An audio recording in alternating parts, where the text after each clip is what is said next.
Trials nga po kung sa pagsubok man, or palagi tayong magtiwala sa Panginoon. Lagi natin idulog sa Kanya sa pamamagitan ng panalangin. Kasi doon natin magkakaroon tayo ng freedom sa sarili natin at makakausap natin siya. Yun yung paraan natin para makausap natin siya ng puso sa puso. Kaya huwag po natin kalimutan ang manalangin sa Panginoon at magtiwala sa Kanya. Yan. Amen. Praise God. Palakpakan natin ang ating Diyos. Okay, next. Ano ba tanong? Bilis nito ba yung problem? Ano ba yung What is the essence of love? nagpapalakas ng pananampalataya at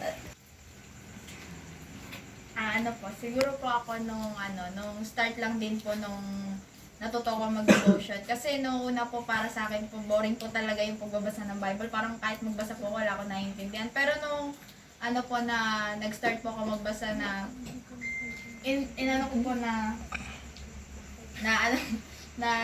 inuna ko pong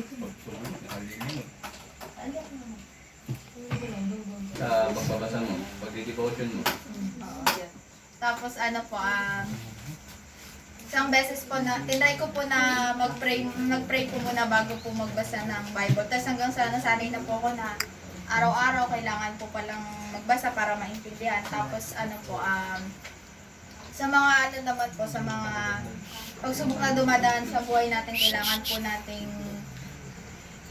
po natin magtiwala sa Diyos at mas lalo po na-encourage din po ako pag may mga tao nagpapayo sa akin na pipiliin lang din po natin yung mga payo na tatanggapin ba natin. O kung paano po pala natin tatanggapin yung mga payo ng ibang tao. Meron po kasi yung iba na mamamanipulate ka sa mga sa mga pinapayo nila.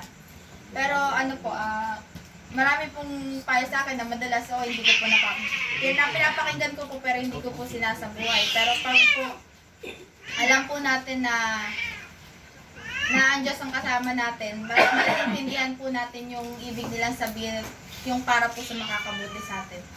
Tapos ito ba? Ayun lang po. Naintindihan niyo ba? Parang ako tignan. Hindi, ang tanong nga, hindi dyan mo ba? Oo naman. Ano sabi mo? Okay.